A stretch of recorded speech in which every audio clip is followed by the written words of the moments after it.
It wasn't a bomb. It wasn't a secret code.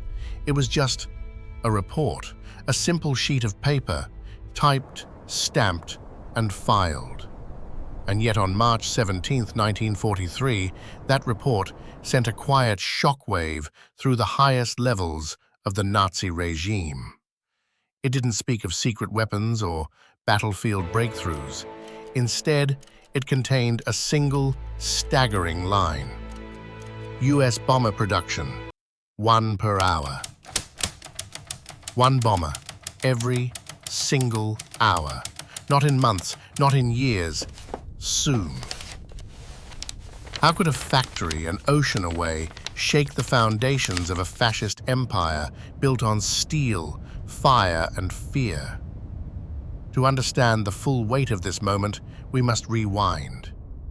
The year is 1943. On the Eastern Front, Hitler has just suffered his greatest humiliation, Stalingrad, a frozen hell where over 250,000 German soldiers were lost or captured.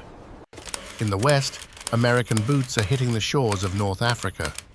Operation Torch has begun.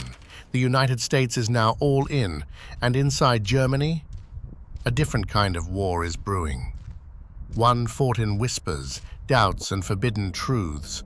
Among the Nazi elite, fear is growing. But the illusion of invincibility still holds tight. At the heart of this silent struggle stands one man, Admiral Wilhelm Canaris, head of the Abwehr, German military intelligence. Unlike the zealots in Hitler's circle, Canaris deals in facts, not fantasies. And when the Abwehr receives reports from deep within America's industrial heartland, he realizes something chilling. Germany's war machine may soon be outbuilt, outpaced, and outmatched, not by tanks or tactics, but by factories. This is not just a report, it's a reckoning. But who sent it? And why did this one document make an empire tremble? The answer lies ahead.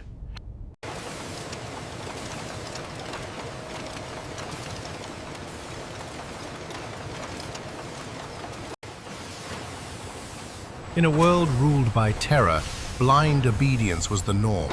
But Admiral Wilhelm Canaris was an anomaly, quiet, calculating, and impossibly complex. As head of the Abwehr, Nazi Germany's military intelligence, Canaris walked a razor's edge between duty and dissent. He served the fatherland, but he didn't trust the man who claimed to lead it.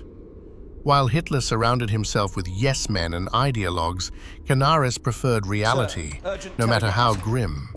His loyalty was to Germany, not the Third Reich. And so, while others fed Hitler fantasies, Canaris gathered facts, cold, hard, uncomfortable truths.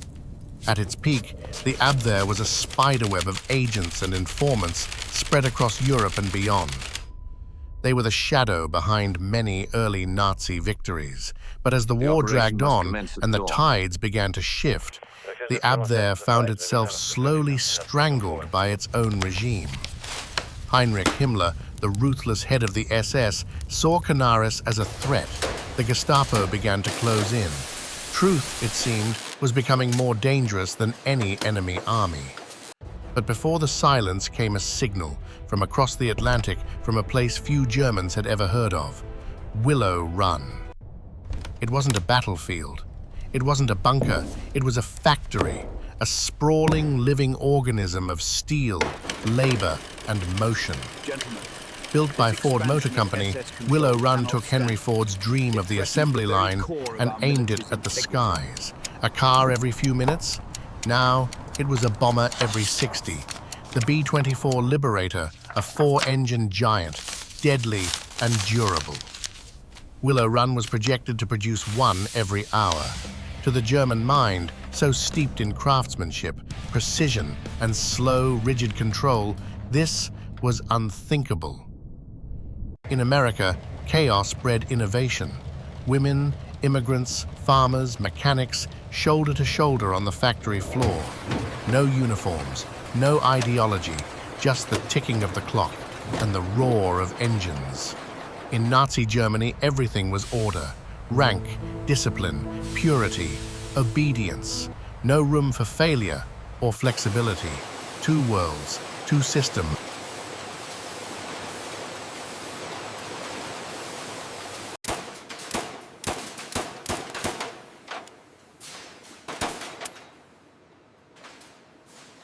Berlin, March 17th, 1943.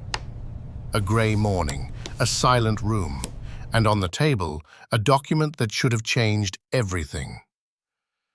Admiral Wilhelm Canaris stood before the top brass of the German High Command. He wasn't there to speculate.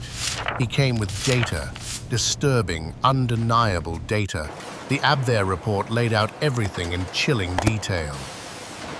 The lagographic reconnaissance of a sprawling complex near Detroit. Ensured blueprints intercepted through industrial contacts. Confirmed by field agents.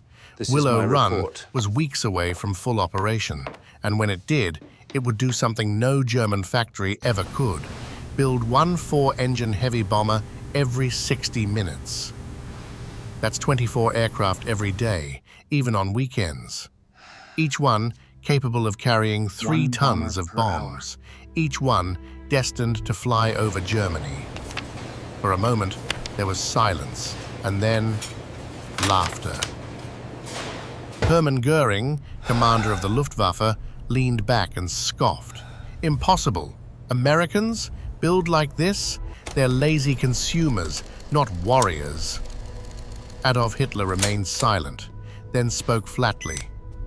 Reality is what I say it is, not what some report tells me. To them, this wasn't intelligence. It was defeatism, an insult to their empire of delusion. But Canaris wasn't a man of illusions. He had fought wars, he had seen the cracks, and now he stood alone in a room full of men who refused to see them. They didn't want the truth. They wanted confirmation. They wanted victory by willpower, not by numbers. Inside, Canaris knew. He had done his duty. He had delivered the warning. But truth without ears to hear it is just noise, and Germany's ears were deafened by pride. So, what happens when the truth is denied? What happens when the warning is ignored? The answer was already in motion. Above the skies, inside the factories, and on the ticking clock of history.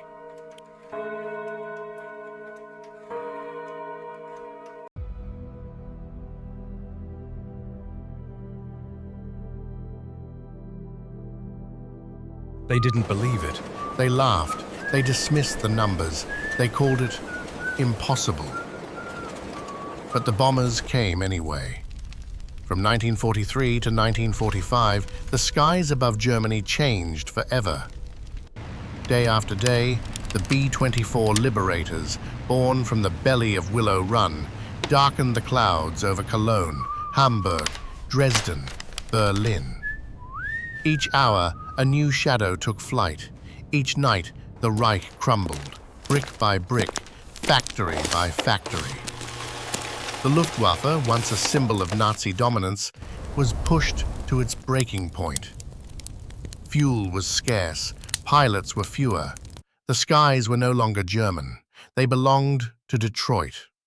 And on the ground, beneath the fire and ruin, the German people began to ask questions. How could this be happening? Wasn't Germany the pinnacle of civilization, of order, of strength? Why were the Allies always one step ahead? Why was no one listening to reality? In whispers and shadows, resistance quietly grew. Underground networks, hidden radios, forbidden meetings. Some dared to imagine a Germany beyond Hitler. Others paid for that dream with their lives. One of them was Wilhelm Canaris. Though never caught red-handed, suspicion had followed him for years. He was too independent, too thoughtful, too dangerous. After the failed July 20 plot to assassinate Hitler in 1944, Canaris was finally accused of treason.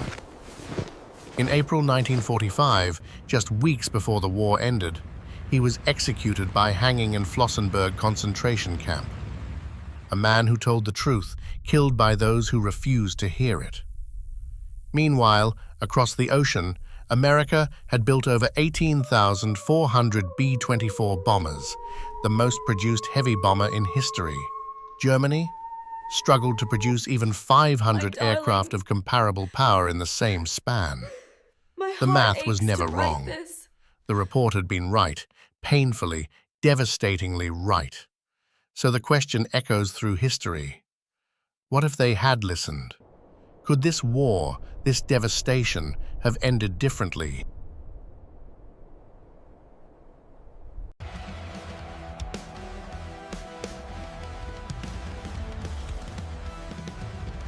The downfall of the Third Reich wasn't due to a lack of intelligence.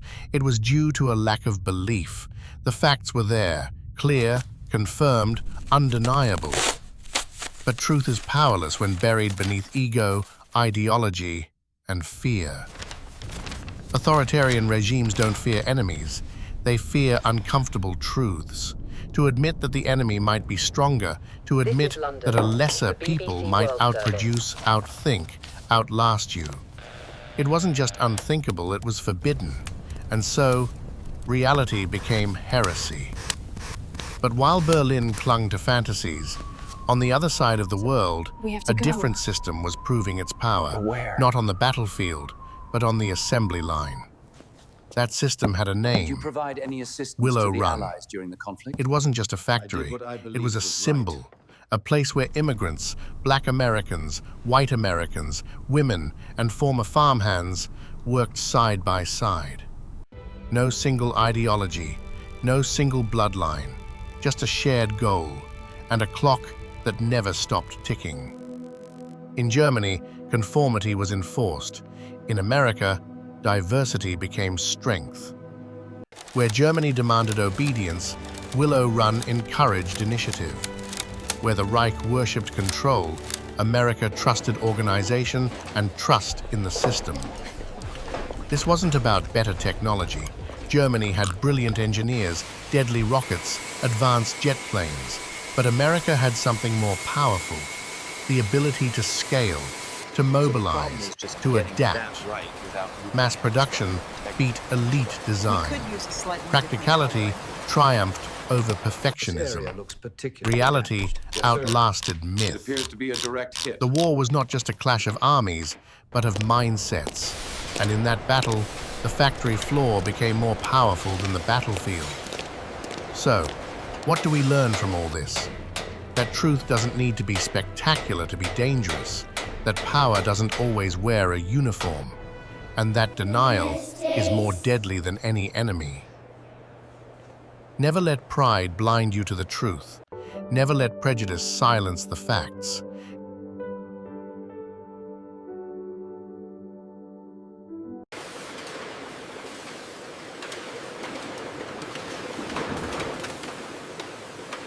It began with a simple report. Lines on a page, numbers, projections. Nothing explosive, no bombs, no bullets, just facts. But those facts were ignored, dismissed, laughed at. Gentlemen, And in our the efficiency silence that production followed, directly impacts the duration of this an conflict. empire Streamline our began supply to lines and fall. prioritize raw materials. From that one document came a cascade of denial, arrogance, and ultimately, collapse. Germany lost more than battles. It lost its ability to hear the truth. And across the ocean, in a factory built not for glory, but for function, history was being forged, one bomber at a time. Willow Run now stands silent. The machines are gone, the workers moved on, but the story remains. It lives on in museum walls, in rusted rivets and restored B-24s, as a reminder. Sometimes, wars are won by those who know how to build, not just weapons, but trust, systems, truth. But even now, questions linger. What if Canaris had lived? Could he have changed the direction of a nation from within? Could a different Germany have emerged before the ashes? And more importantly, how many reports, how many truths are we ignoring today? In every age, there are voices that warn, numbers that don't lie, truths that are hard to hear. And in every age, there are those who choose not to listen. Because the most dangerous enemy is not out there. It's the lie we tell ourselves, the belief in something that simply isn't real. So remember this, the factory didn't destroy the Reich, the truth did, but only because it was ignored. And that brings us here, to you. But is that really the whole story? Night is truth delayed.